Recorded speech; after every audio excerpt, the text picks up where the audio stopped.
সংবাদ চলন্তিকা।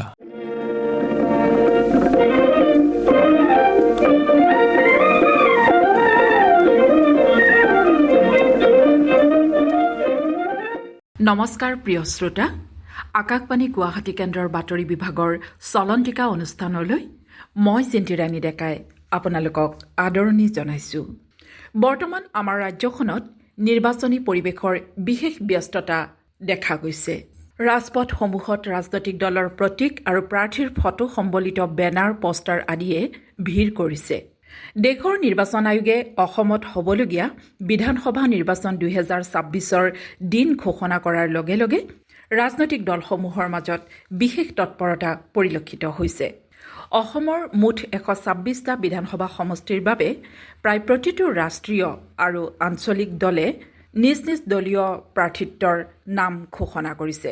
অকল যে ৰাজনৈতিক দলসমূহেহে নিজ নিজ প্ৰাৰ্থীৰ নাম ঘোষণা কৰিছে এনে নহয়, ভালেসংখ্যক নিৰ্দলীয় প্ৰাৰ্থীয়েও সমষ্টিৰ নিজস্ব প্ৰাৰ্থিত্ব ঘোষণা কৰা দেখা গৈছে। ৰাজনৈতিক দলসমূহে প্ৰাৰ্থীসকলৰ নাম ঘোষণাৰ পাছতে প্ৰাৰ্থী আৰু দলীয় সমৰ্থকৰ মাজত বিশেষ আনন্দ উল্লাস দেখা গৈছে। প্ৰাৰ্থীসকলে সংশ্লিষ্ট কৰ্তৃপক্ষৰ পৰা মনোনয়ন পত্ৰ সংগ্ৰহ কৰিছে। যদিও কাইলৈ মনোনয়ন পত্ৰ দাখিলৰ অন্তিম দিন, তথাপি একাংশ প্ৰাৰ্থীয়ে নিজ নিজ মনোনয়ন পত্ৰ সংশ্লিষ্ট কৰ্তৃপক্ষৰ ওচৰত ইতিমধ্যে দাখিল কৰিছে। মনোনয়ন পত্ৰ দাখিলৰ মুহূৰ্তত প্ৰাৰ্থীসকলক দলীয় সমৰ্থক, সদস্য, শুভাকাংক্ষী, আত্মীয় আদিয়ে বিপুল হৰ্ষধ্বনিৰ মাজেৰে শোভাযাত্ৰা কৰি নিয়া পৰিলক্ষিত হৈছে। আজি আমাৰ চলন্তিকাত অসমৰ 3খন জিলা কামৰূপ মহানগৰ, কাছাৰ আৰু বৰপেটাৰ নিৰ্বাচনী পৰিৱেশ সন্দৰ্ভত আমাৰ শ্ৰোতাসকলক অৱগত কৰাব বিচাৰিছোঁ। প্ৰথমে আমাৰ সৈতে সংযুক্ত হৈছে কামৰূপ মহানগৰ জিলাৰ আমাৰ সংবাদদাতা। ৰাজ্যৰ প্ৰতিখন জিলাতকৈ কামৰূপ মহানগৰ জিলাক সুকীয়া ৰূপে ধৰা হয়, কিয়নো এইখন জিলাতে আছে অসমৰ সবাতোকৈ পুৰণি গুৱাহাটী মহানগৰী। গুৱাহাটী মহানগৰী শিল্প, সংস্কৃতি, ব্যৱসায়, বাণিজ্য, শিক্ষানুষ্ঠান, উদ্যোগ আদিত আগবঢ়া। অসমৰ ভিন্ন প্ৰান্তৰ লোক আহি এই মহানগৰীত নিগাজিকৈ বাস কৰিছে। গতিকে এইখন মহানগৰ তথা জিলাৰ নিৰ্বাচনী খবৰ জানিবলৈ অসমৰ প্ৰতিটো প্ৰান্তৰ লোকে আগ্ৰহ কৰা পৰিলক্ষিত হয়। এয়া কামৰূপ মহানগৰ জিলাৰ নিৰ্বাচনী পৰিৱেশ সন্দৰ্ভত আমাক জনাইছে আমাৰ আকাশবাণীৰ সংবাদদাতা হেমন্ত বৰাই। কামৰূপ মহানগৰ জিলাৰ 5টা সমষ্টি ক্ৰমে দিছপুৰ, জালুকবাৰী, মধ্য গুৱাহাটী, নিউ গুৱাহাটী আৰু ডিমৰীয়া সমষ্টিৰ বাবে অহা 9 এপ্ৰিলত নিৰ্বাচন অনুষ্ঠিত হ'ব। ইতিমধ্যে সমষ্টিকেইটাৰ পৰা প্ৰতিদ্বন্দ্বিতা আগবঢ়াবলগীয়া বিভিন্ন ৰাজনৈতিক দলৰ প্ৰাৰ্থীসকলে মনোনয়ন পত্ৰ দাখিল প্ৰক্ৰিয়া আৰম্ভ কৰিছে। নিৰ্বাচন আয়োগৰ তথ্য অনুসৰি এই পৰ্যন্ত জালুকবাৰী সমষ্টিৰ বাবে বিজেপি দলৰ নেতা তথা মুখ্যমন্ত্ৰী ডক্টৰ হিমন্ত বিশ্ব শৰ্মা, অনুসূচিত জাতিৰ বাবে সংৰক্ষিত ডিমৰীয়া সমষ্টিৰ বাবে ভাৰতীয় কংগ্ৰেছ দলৰ হৈ কিশোৰ কুমাৰ বৰুৱা, নিউ গুৱাহাটী সমষ্টিৰ বাবে নিৰ্দলীয় হিচাপে কুশল কুমাৰ শৰ্মা, মধ্য গুৱাহাটী সমষ্টিৰ বাবে অল ইণ্ডিয়া ফৰৱাৰ্ড ব্লকৰ হৈ বিপুল দেৱনাথ আৰু দিছপুৰ সমষ্টিৰ বাবে নিৰ্দলীয় প্ৰাৰ্থী হিচাপে আয়ুষ কুমাৰ সিঙে মনোনয়ন পত্ৰ দাখিল কৰিছে। নিৰ্বাচন আয়োগৰ নিৰ্দেশনা মতে অহা 23 মাৰ্চৰ বিয়লি 3 বজা পৰ্যন্ত প্ৰাৰ্থীসকলে নিজৰ মনোনয়ন পত্ৰ দাখিল কৰিব পাৰিব।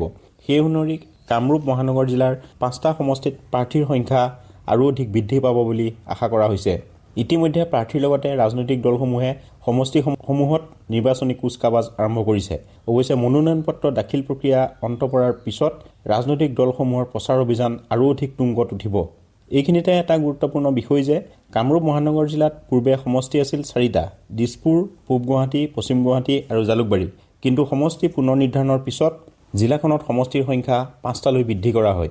দিছপুৰ আৰু জালুকবাৰী সমষ্টিৰ নাম দুটা একে থকাৰ বিপৰীতে পূব গুৱাহাটী, পশ্চিম গুৱাহাটীৰ নাম দুটাৰ বিলোপ ঘটাই নিউ গুৱাহাটী, মধ্য গুৱাহাটী আৰু ডিমৰীয়া নামেৰে 3টা নতুন সমষ্টি গঠন কৰা হৈছে। ইতিমধ্যে জিলাখনত ৰাজনৈতিক দলসমূহৰ মাজত নিৰ্বাচনী যুঁজ আকৰ্ষণীয় হৈ পৰিছে। পূৰ্বৰ পূব গুৱাহাটী সমষ্টিৰ বিধায়ক সিদ্ধাৰ্থ ভট্টাচাৰ্য এইবাৰ টিকটৰ পৰা বঞ্চিত হৈছে। ভট্টাচাৰ্যৰ ঠাইত বিজেপিৰ যুৱ প্ৰাৰ্থী দীপ্তিৰঞ্জন শৰ্মাই বিজেপি দলৰ হৈ টিকট লাভ কৰিছে। একেদৰে পূৰ্বৰ পশ্চিম গুৱাহাটী বিধানসভা সমষ্টিৰ অসম গণ পৰিষদ দলৰ বিধায়ক ৰমেন্দ্ৰ নাৰায়ণ কলিতায়ো ইতিমধ্যে দলীয় টিকটৰ পৰা বঞ্চিত হৈছে। ইয়াকে লৈ ক্ষোভ প্ৰকাশ কৰি কলিতাই ইতিমধ্যে দলীয় সকলো বিষয়বাবৰ পৰা পদত্যাগ কৰিছে। আনহাতে দিছপুৰ সমষ্টিৰ বাবে বিজেপি দলৰ হৈ প্ৰাৰ্থিত্ব প্ৰত্যাশী আছিল বিজেপি নেতা জয়ন্ত কুমাৰ দাস। কিন্তু শেষ মুহূৰ্তত বিজেপিত নতুনকৈ যোগদান কৰা সাংসদ প্ৰদ্যুৎ বৰদলৈক দিছপুৰ সমষ্টিৰ বাবে প্ৰাৰ্থিত্ব প্ৰদান কৰে। ইয়াকে লৈ ক্ষুব্ধ জয়ন্ত কুমাৰ দাসে সমষ্টিটোৰ পৰা নিৰ্দলীয় হিচাপে প্ৰতিদ্বন্দ্বিতা কৰাৰ হুংকাৰ দিছে। আগন্তুক দিনসমূহত কামৰূপ মহানগৰ জিলাৰ 5টা সমষ্টিতে নিৰ্বাচনী যুঁজ অধিক আকৰ্ষণীয় হ'ব বুলি এতিয়া ৰাজনৈতিক মহলত চৰ্চা চলিছে। উল্লেখযোগ্য যে এইবেলি কামৰূপ মহানগৰ জিলাত মুঠ ভোটাৰৰ সংখ্যা হৈছে 10,49,644 গৰাকী। প্ৰিয় শ্ৰোতা, অসমৰ আন এখন উল্লেখযোগ্য জিলা হৈছে কাছাৰ জিলা। ভিন্ন ভাষা, বৰ্ণ আৰু জাতিৰ মানুহে বাস কৰা কাছাৰ জিলাৰ নিৰ্বাচনী পৰিৱেশ সন্দৰ্ভত জনাইছে আমাৰ কাছাৰৰ সংবাদদাতা আখিৰাণী দাসে। কাছাৰ জিলাত বিভিন্ন ৰাজনৈতিক দল অসম বিধানসভা নিৰ্বাচনৰ বাবে তৎপৰ হৈ উঠিছে। বিজেপি, এজিপি, কংগ্ৰেছ, তৃণমূল কংগ্ৰেছ, SUCI আদি দলে জিলাৰ 7টা বিধানসভা সমষ্টিৰ আসনৰ বাবে প্ৰাৰ্থীৰ নাম ইতিমধ্যে ঘোষণা কৰিছে আৰু SUCI দলৰ প্ৰাৰ্থীয়ে মনোনয়নো দাখিল কৰিছে। সোমবাৰ মনোনয়ন দাখিলৰ অন্তিম দিন আৰু সিদিনাই বিশাল সমদল উলিয়াই বিজেপি, কংগ্ৰেছ আৰু তৃণমূল কংগ্ৰেছৰ প্ৰাৰ্থীসকলে মনোনয়ন দাখিল কৰিব। বিজেপি দলৰ প্ৰাৰ্থীৰ মনোনয়ন দাখিল কৰাৰ সময়ত উপস্থিত থাকিব অসম প্ৰদেশ বিজেপিৰ সভাপতি দিলীপ শইকীয়া। আনহাতে কংগ্ৰেছ আৰু তৃণমূল কংগ্ৰেছৰ প্ৰাৰ্থীৰ মনোনয়ন দাখিলৰ সময়ত বৰিষ্ঠ নেতাসকল উপস্থিত থাকিব। ইতিমধ্যে কাছাৰ জিলাৰ বিভিন্ন অঞ্চলত নিৰ্বাচনী প্ৰচাৰ আৰম্ভ কৰিছে ৰাজনৈতিক দলসমূহে। ইপিনে শিলচৰ আসনত বিজেপিৰ প্ৰাৰ্থিত্ব লাভ কৰিছে প্ৰাক্তন সাংসদ ডাঃ ৰাজদীপ ৰায়, উধাৰবন সমষ্টিৰ পৰা ৰাজদীপ গোৱালা, বৰখলাত কিশোৰ নাথ, ধলাই আসনত অমিয় কান্তি দাস, লক্ষীপুৰত কৌশিক ৰায়, কাঠিগড়াত কমলাক্ষ দেৱপ্ৰকাশ। আনহাতে সোণাই বিধানসভা সমষ্টিৰ পৰা প্ৰতিদ্বন্দ্বিতা কৰিব অসম গণ পৰিষদৰ প্ৰাৰ্থী কৰিম উদ্দিন বৰভূঞাই। ইপিনে শিলচৰ সমষ্টিৰ পৰা কংগ্ৰেছৰ হৈ প্ৰতিদ্বন্দ্বিতা কৰিব অভিজিৎ পাল, উধাৰবন্দত প্ৰাক্তন মন্ত্ৰী অজিত সিং, বৰখলাত ডাঃ অমিত কালৱাৰ, ধলাইৰ পৰা ধ্ৰুৱজ্যোতি পুৰকায়স্থ, লক্ষীপুৰৰ পৰা ডাঃ M শান্তিকুমাৰ সিংহ, সোণাইৰ পৰা প্ৰতিদ্বন্দ্বিতা কৰিব আমিনুল হক লস্কৰে। কাঠিগড়া বিধানসভা সমষ্টিৰ বাবে এতিয়াও প্ৰাৰ্থীৰ নাম ঘোষণা কৰা নাই কংগ্ৰেছ দলে। আনহাতে তৃণমূল কংগ্ৰেছৰ হৈ উধাৰবন্দৰ পৰা প্ৰতিদ্বন্দ্বিতা কৰিব তাপস দাসে, কাঠিগড়াৰ পৰা ফজলুৰ ৰহমান লস্কৰ আৰু সোণাই বিধানসভা সমষ্টিৰ পৰা প্ৰতিদ্বন্দ্বিতা কৰিব শাহজাহান লস্কৰে।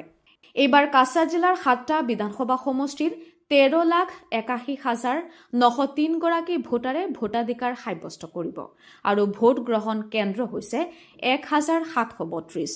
13,81,903 গৰাকী ভোটাৰৰ ভিতৰত পুৰুষ ভোটাৰৰ সংখ্যা হৈছে 6,91,607 আৰু মহিলা ভোটাৰৰ সংখ্যা হৈছে 69,283 গৰাকী আৰু তৃতীয় লিংগৰ ভোটাৰৰ সংখ্যা হৈছে 13।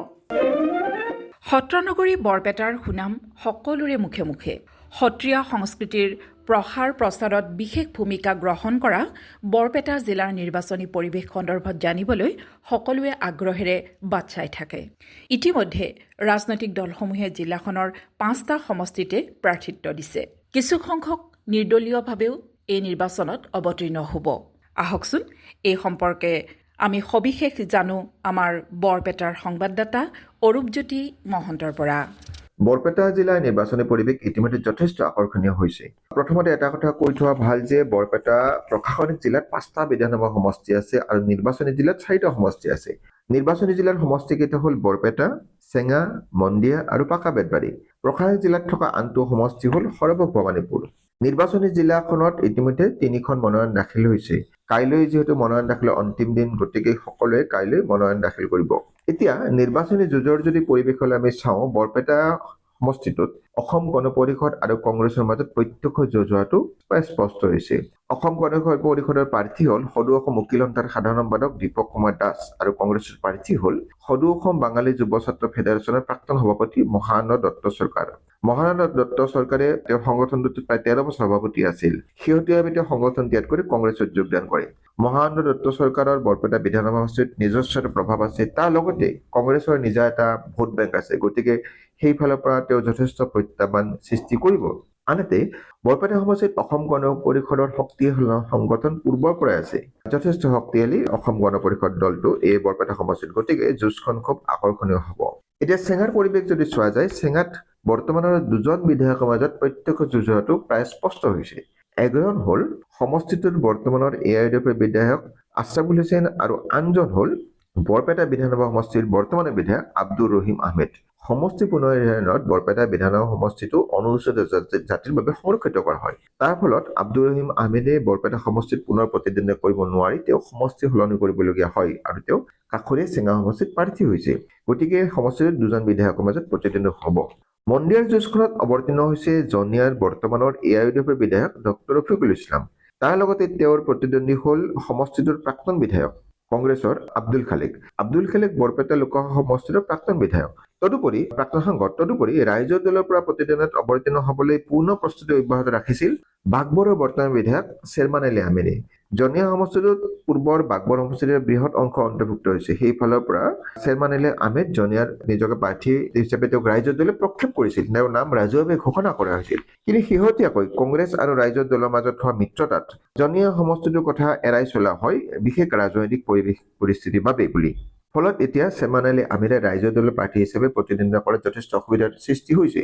চেয়াৰমান আলী আহমেদৰ ঘনিষ্ঠ সূত্ৰই জনোৱা মতে তেওঁ নিৰ্দলীয় ৰূপত অৱতীৰ্ণ হোৱাৰ যথেষ্ট সম্ভাৱনা আছে আৰু কাইলৈতো মনোনয়ন দাখিল কৰিব। যদি তেওঁ মনোনয়ন দাখিল কৰে তেনেহ'লে জনিয়া সমষ্টিত বৰ্তমানৰ দুজন বিধায়ক আৰু এজন প্ৰাক্তন বিধায়কৰ মাজত প্ৰতিদ্বন্দ্বিতা হ'ব।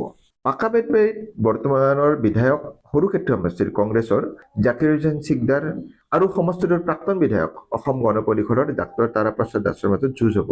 তাৰ লগতে এই যুঁজত শক্তিশালী প্ৰতিদ্বন্দ্বিতা আগবঢ়োৱা নিশ্চিত হৈছে AIUDFৰ মীনাক্ষী ৰহমানে। মীনাক্ষী ৰহমানে যোৱাবাৰো জাকিৰ হুছেইন সিকদাৰক যথেষ্ট প্ৰত্যাহ্বান জনাইছিল আৰু কম ভোটৰ ব্যৱধানত তেওঁ পৰাজিত হৈছিল। গতিকে এইবাৰো তেওঁ পূৰ্বৰ পৰাই খুব সক্ৰিয়ভাৱে সমষ্টিটোত কাম কৰি আছে আৰু তেওঁৰ নিজস্ব প্ৰভাৱ আছে। AIUDFৰ নিজস্ব প্ৰভাৱ সমষ্টিটোত আছে।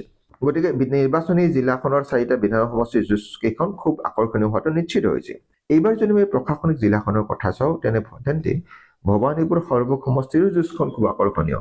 এই সমষ্টিটোত এইবাৰ প্ৰতিদ্বন্দ্বিতাত অৱতীৰ্ণ হৈছে কংগ্ৰেছ নেতৃত্বাধীন মিত্ৰজোঁটৰ প্ৰাৰ্থী তথা সৰভোগৰ বৰ্তমানৰ বিধায়ক মনোৰঞ্জন তালুকদাৰ আৰু বিজেপিৰ পৰা অৱতীৰ্ণ হৈছে অসম চৰকাৰৰ মন্ত্ৰী ৰঞ্জিত কুমাৰ দাস।